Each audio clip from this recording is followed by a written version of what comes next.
छठ पर्व की हार्दिक शुभकामनाएं।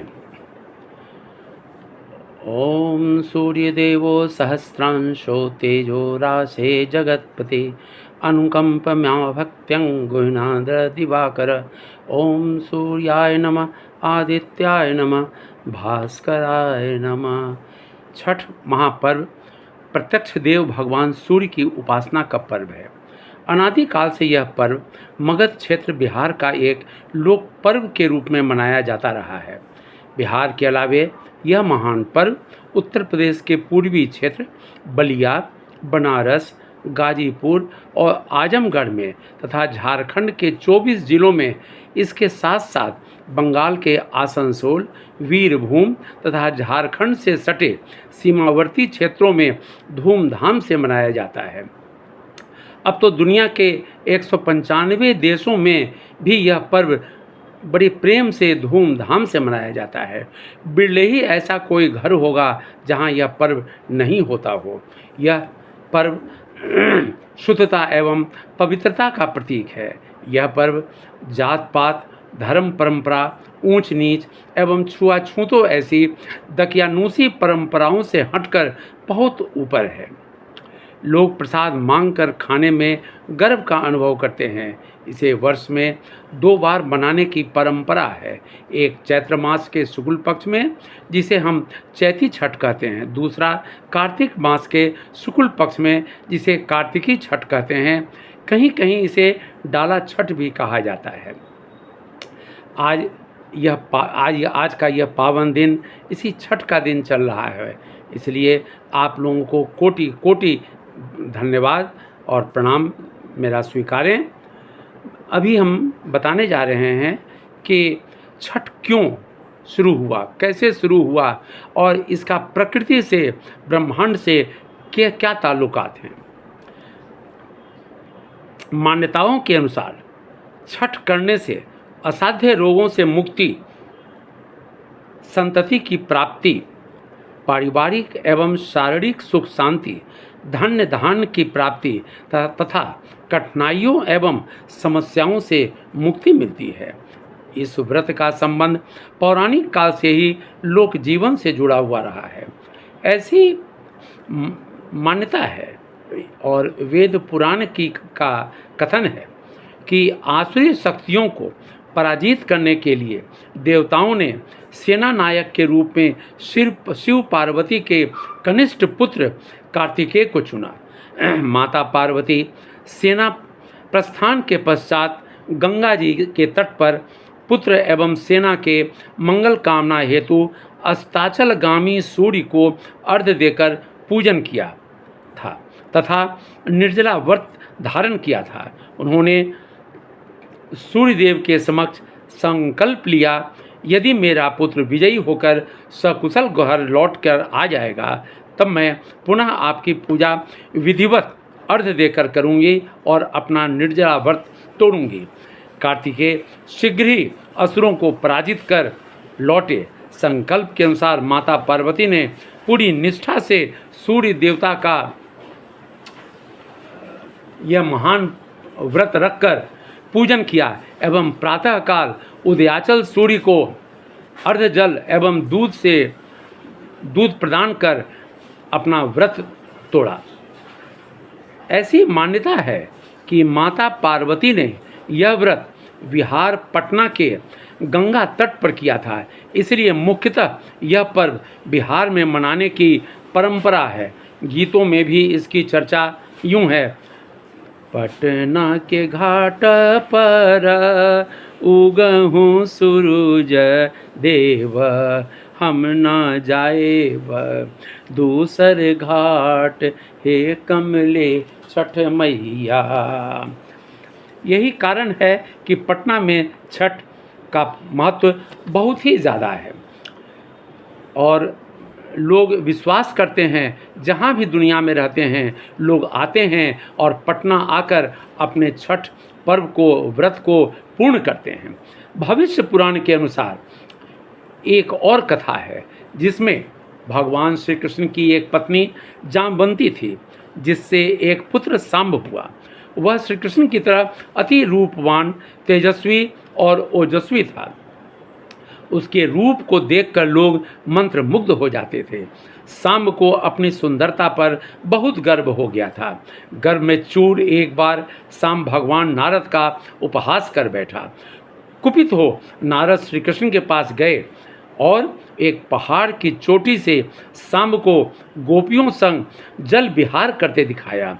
यह दृश्य देखकर श्री कृष्ण ने सांब को श्राप दिया, जा, जिस रूप के अहंकार से तू ग्रसित है वह समाप्त हो। इतना कहना था कि सांब इस श्राप के कारण कुष्ठ रोग से ग्रसित हो कुरूप हो गया और शारीरिक जलन एवं पीड़ा के कारण बहुत दुखित रहने लगा और दर दर भटकने लगा। अहंकार के समापन के पश्चात अपने पिता श्री कृष्ण से इससे छुटकारा पाने का निदान पूछा। तब उन्होंने श्री कृष्ण ने इससे छुटकारा हेतु नारद जी से प्रार्थना करने को कहा। सांब के प्रार्थना से प्रसन्न होकर नारद ने सांब को मैत्रेयण वन में 12 वर्षों तक सूर्य आराधना करने की को कहा। भगवान सूर्य की आराधना के पश्चात अस्ताचलगामी सूर्य देव को अर्घ्य प्रदान किया। पुनः प्रातः उदयाचल सूर्य को स्नान आदि को से संपन्न हो कर अर्घ्य प्रदान किया। कहते हैं उसी समय सांब की काया कंचन हो गई और वह पुनः रूपवान हो गया। उससे अपने जीवन में 6 सूर्य मंदिर बनवाए। जो पहला मंदिर बड़गांव नालंदा जिला बिहार में बनवाया, जहां उसने तपस्या की थी। मैत्रेयण वन का वही स्थल है जहां आज बड़गांव है। वहीं तालाब भी है जिसमें स्नान करने के पश्चात सांब की काया कंचन हो गई थी। आज भी छठ के समय दूर दूर से कुष्ठ रोगी छठ का अर्घ्य देकर उस तालाब में रोग से मुक्ति के लिए डुबकी लगाते हैं। सामने 6 सूर्य मंदिर की स्थापना की। इसमें एक तो बड़गांव है जो नालंदा बिहार में है, दूसरा उल्यार्क जिसे उलार पटना कहते हैं, यह दुल्हिन बाजार पटना के आसपास में है। ये पटना से लगभग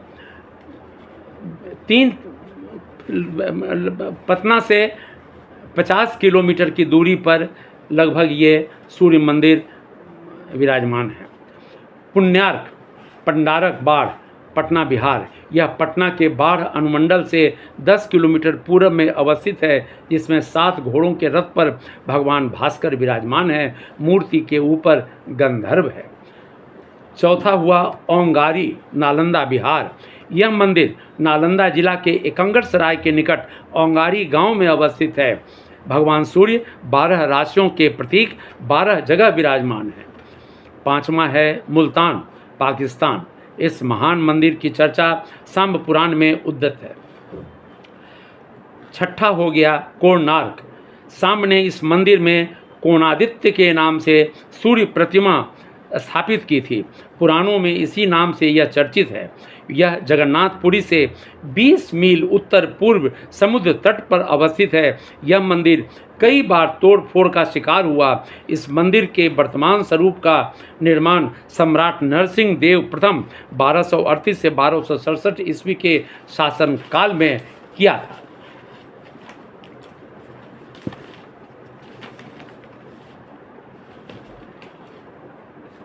अब मार्कंडेय पुराण के अनुसार स्त्रियः समस्ता सकला जगस्त, प्रकृति देवी के एक प्रधान अंश को देवसेना कहते हैं। ये समस्त लोगों के बालकों की रक्षिका देवी हैं। प्रकृति के छठा अंश होने के कारण ये षष्ठी देवी भी कही जाती हैं। इस संदर्भ में एक कथा देवी भागवत पुराण में वर्णित है जो यूं है। प्रथम मनु स्वयंभू के पुत्र राजा प्रियव्रत हुए जिनकी कोई संतति नहीं थी। विवाह के लंबे अंतराल के पश्चात महर्षि कश्यप के द्वारा बताए गए पुत्रेष्ठी यज्ञ के पुण्य प्रताप से महारानी मालिनी के गर्भ से एक यथावसर नामक पुत्र पैदा हुआ, किंतु शिशु मृत पैदा हुआ। महाराज और महारानी मृत शरीर को लेकर उन्मत्तों की भांति प्रलाप कर रहे थे। तभी एक आश्चर्यजनक घटना घटी। सभी ने देखा कि आकाश मार्ग से एक ज्योतिर्मय विमान पृथ्वी पर आ रहा है। विमान में एक दिव्य आकृति नारी बैठी हुई थी। राजा के द्वारा स्तुति करने पर बताया कि मैं ब्रह्मा की मानस पुत्री देवसेना हूँ। मुझे षष्ठी देवी भी कहा जाता है। अपुत्रों को पुत्र प्रदान करते हूँ। पुत्र दाहम अपुत्राय कहते हुए बालक के मृत शरीर को देवी ने स्पर्श किया और बालक जीवित हो उठा। यह घटना भी कार्तिक मास के शुक्ल पक्ष के षष्ठी को ही घटित हुई थी। कहा जाता है उसी दिन से पुत्र जन्म के पश्चात छठी मनाने की परंपरा प्रारंभ हुई था। यह देवी छठी मैया के नाम से विख्यात हुई। आज यह पावन पर्व छठ पर्व संपूर्ण पृथ्वीवासी के लिए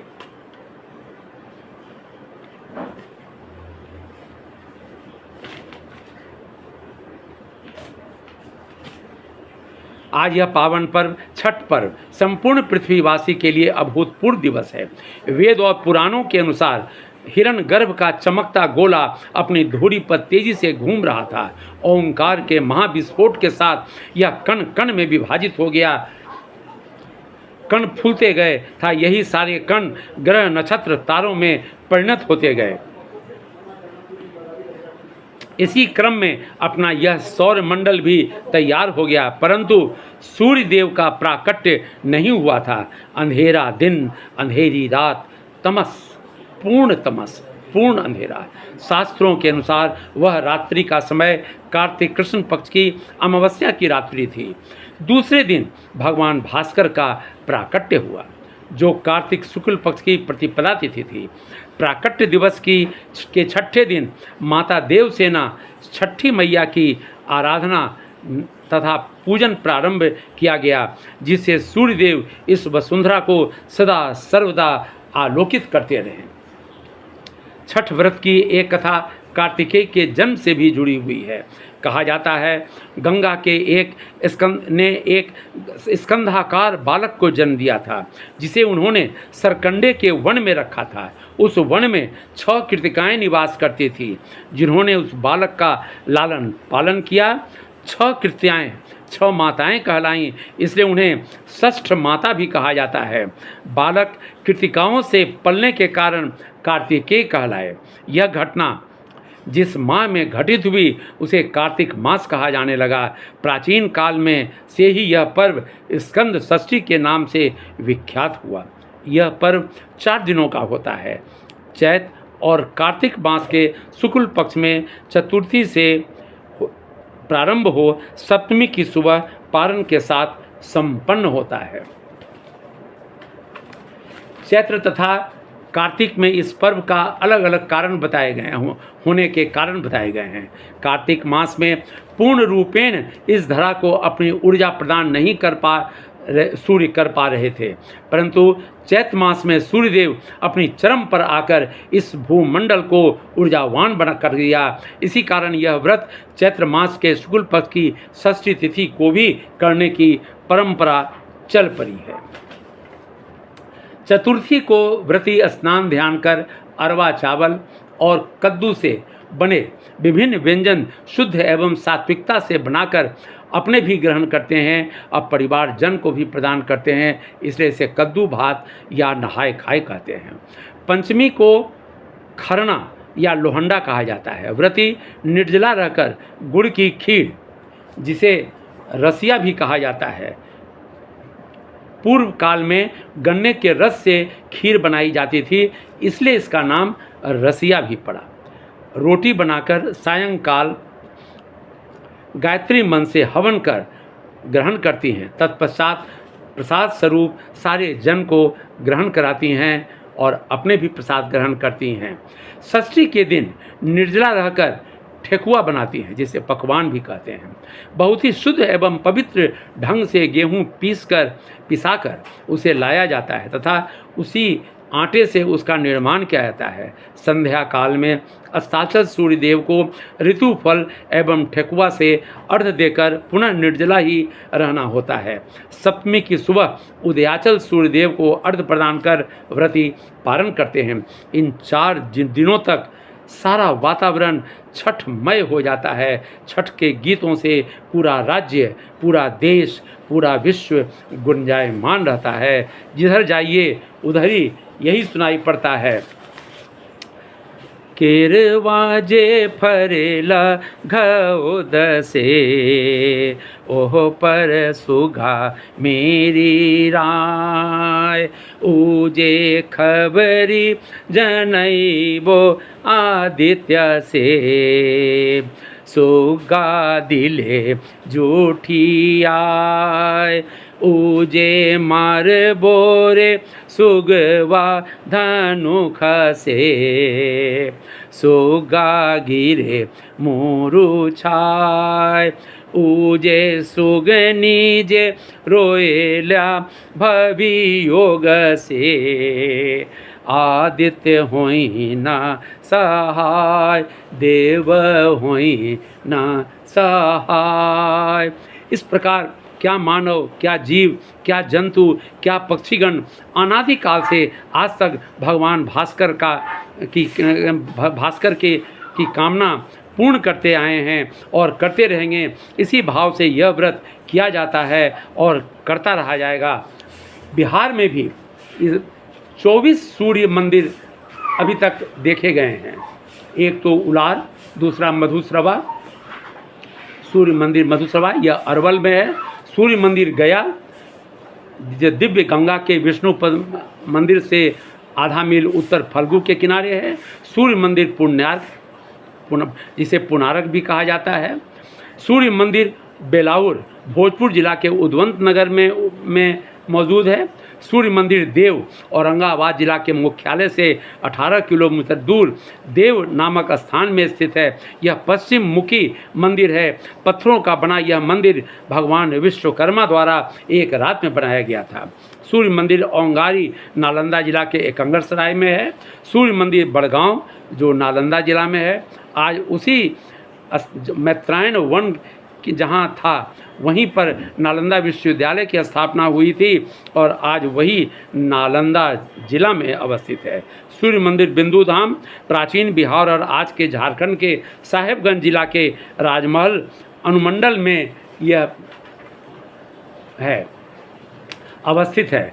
सूर्य मंदिर पुनपुन पटना जिले के पुनपुन प्रखंड के जुलबिघा गांव में एक प्रसिद्ध सूर्य मंदिर है जिसका निर्माण 2006 में हुआ है। सूर्य मंदिर बेगूसराय गायत्री परिवार की ओर से गायत्री शक्तिपीठ सर्वोदय नगर बेगूसराय के प्रांगण में सूर्य मंदिर बनाया गया जो उस पूरे क्षेत्र के लोगों के लिए आकर्षण का केंद्र बना हुआ है। सूर्य मंदिर अनीसाबाद पटना में 1981 में 45 फीट ऊंचा मंदिर का निर्माण किया गया जिसमें 9.5 फीट ऊंचे सूर्य देव की प्रतिमा है। सूर्य मंदिर सहरसा जिले के महेशी प्रखंड में कंटाहा ग्राम में एक भव्य सूर्य मंदिर कहा जाता है। इसे वंशधर नामक ब्राह्मण ने राजा नरसिंह देव की आज्ञा से बनवाया था। सूर्य मंदिर गया के ब्राह्मी घाट पर एशिया के सबसे ऊंचे सूर्य प्रतिमा का विराजमान है। सूर्य मंदिर रक्सौल के नगर थाना परिसर में तालाब के बीच बना सूर्य मंदिर आकर्षण का केंद्र है। सूर्य मंदिर उमगा औरंगाबाद के मदनपुर प्रखंड में यह अवस्थित है। यह पत्थरों से बना 60 फीट ऊंचा इसे कलात्मक मंदिर में भगवान सूर्य 7 घोड़ों पर सवार है। सूर्य मंदिर देवकुंड औरंगाबाद में ही हंसपुर प्रखंड के निकट देवकुंड सूर्य मंदिर है। कहा जाता है कि भगवान विश्वकर्मा ने इन्हें एक रात में ही इसका निर्माण किया था। सूर्य मंदिर मौलाबाग औरंगाबाद के दाऊद नगर अनुमंडल के मौलाबाग में अवस्थित है। सूर्य मंदिर किशनगंज में अररिया बहादुरगंज रोड के दक्षिण भाग में यह अवस्थित है। सूर्य मंदिर बिहटा पटना आरा रोड के बिहटा वायुसेना के केंद्र में एक प्राचीन सूर्य मंदिर है। सूर्य मंदिर विक्रम पटना से विक्रम के और पूरा गांव में यह 80 फीट ऊंचा सूर्य मंदिर अवस्थित है। पटना सिटी के छोटी पटनदेवी मंदिर परिसर से सटे अति प्राचीन सूर्य मंदिर होने की बात कही जाती है। खुदाई से प्राप्त खंडित भगवान भास्कर की प्रतिमा उस परिसर में अभी भी देखी जा सकती है।